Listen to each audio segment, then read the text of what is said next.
Happy Friday. I think it's Friday. Keep losing track of days. Are you ready for some Hank Zipzer today? I missed yesterday. I apologize for that. We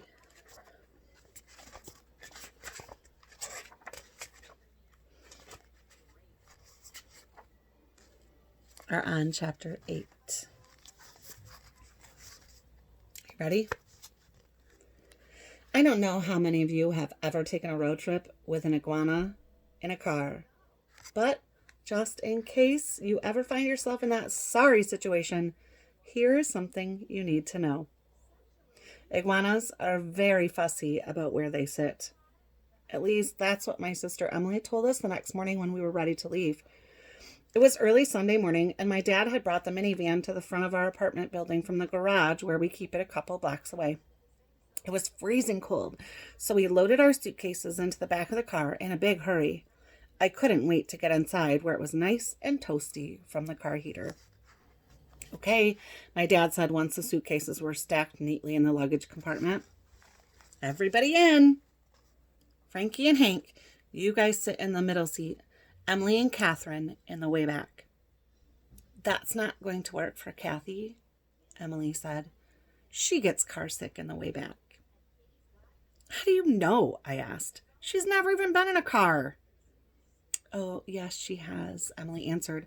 Remember that time we drove to Aunt Maxine's out on Long Island? Catherine rode in the way back, and she turned green all in the face. That's because she is green, I said.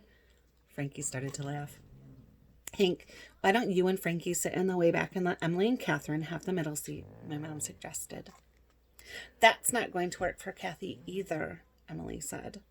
There's a draft in the middle seat that comes in through the crack in the window. I don't want Catherine catching a cold and getting a stuffy nose. Neither do I answered. If her big snout blows, we'll all get slimed by lizard snot. Hey, then Catherine will be just like Robert, Frankie said. Laughing so hard, he spit out a bite of bagel he was munching on. You boys are disgusting, Emily said. Oh, and your scaly iguana isn't? I looked inside Catherine's crate just to check. She was just lying there on some clawed-up newspaper, munching on a brownish piece of wilted lettuce. Yep, she was still disgusting. All right, there's no doubt about it. Emily, my dad said, getting a little impatient with her, which is something that doesn't happen very often. Where do you suggest Catherine sit? I think she should ride shotgun next to you. Oh, no, I shouted. That's definitely not happening. If anyone's going to ride shotgun other than Mom, it's going to be me. After all, I am the oldest. I'm making a decision, my dad said, shivering from the cold and pulling his earmuffs down over his ears. Hank and Frankie ride in the way back from here to Philadelphia. We'll have lunch there. Then after lunch, Emily and Catherine will ride in the way back until we get to Washington, D.C. I think your father has made a very fair decision, said my mom. Fine, said Emily. You can tell that to Catherine when she barfs in the back seat. Barfing in the back seat. Just to get you thinking. Frankie and I climbed into the way back. Emily got into the middle seat, and I put Catherine's crate in the space next to her. My dad started the car, and we pulled away from the curb. We were on our way. Hey, Em, fasten Kathy's seatbelt, I whispered, just to drive my sister crazy. You guys don't ever do stuff like that, right? Mm-mm. In case of a sudden stop, we don't want her to get lizardy whiplash. Mom, did you hear what he said? Emily whined. I thought I said no whining, my dad hollered from the front seat. Well, Hank started it, Emily whined again. No, you started it when you invited your four-legged reptile along, I shot back. That's enough, my dad said. And just as quickly as he had pulled out, he steered the car back to the curb.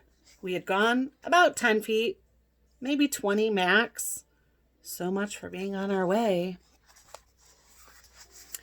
"Everybody out," my dad said, opening the car door. "But we just got in." "Stanley," my mom said, "really?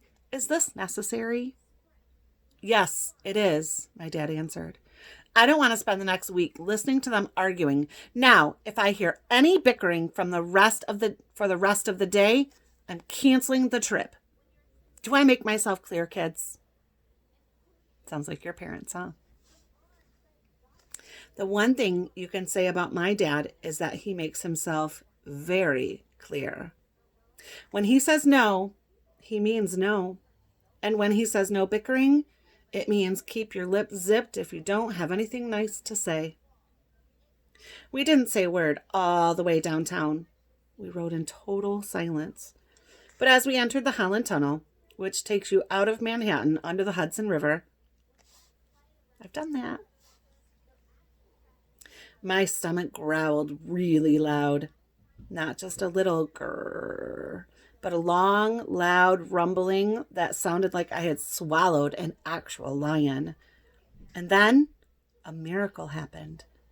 Emily burst out laughing. Then Frankie cracked up, and I did too. We laughed like hyenas all through the tunnel.